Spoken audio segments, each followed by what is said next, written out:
Jusqu'au milieu du XIXe siècle, les connaissances mondiales sur l'histoire de l'Égypte antique restaient rares, faute de savoir lire ses inscriptions. De fait, bon nombre d'écrivains grecs et romains venus en Égypte pour admirer ses merveilles et ses curiosités ont décrit le pays en détail et ont relaté avec le plus d'acuité sa glorieuse histoire.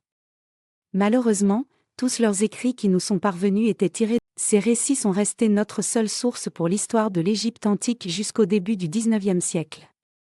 Les plus importants de ces écrivains furent l'historien Hérodote, Diodore de Sicile, Strabon et d'autres, qui voyagèrent en Égypte sous le règne des rois ptolémaïques et à l'époque romaine.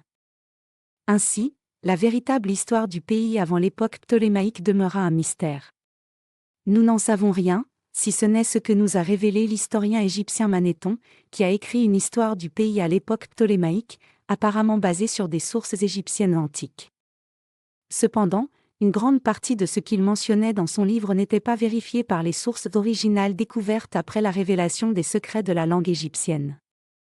Le monde continuait de s'appuyer sur les écrits grecs et le résumé de Manéthon pour connaître l'histoire de l'Égypte, sans pouvoir corriger leurs erreurs ni combler les lacunes qui entravaient les recherches sur l'histoire du pays.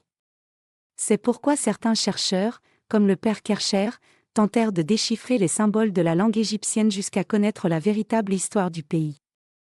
Mais sans succès. Cependant, avec le débarquement de la campagne française sur les rives du Nil, une nouvelle page de l'histoire du pays s'ouvrit.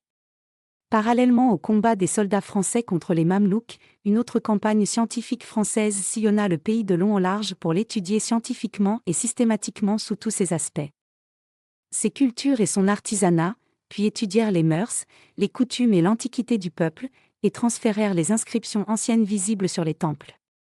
Ils consignèrent ensuite toutes leurs recherches avec précision et soin dans un ouvrage spécial, en plusieurs volumes, intitulé Description de l'Égypte.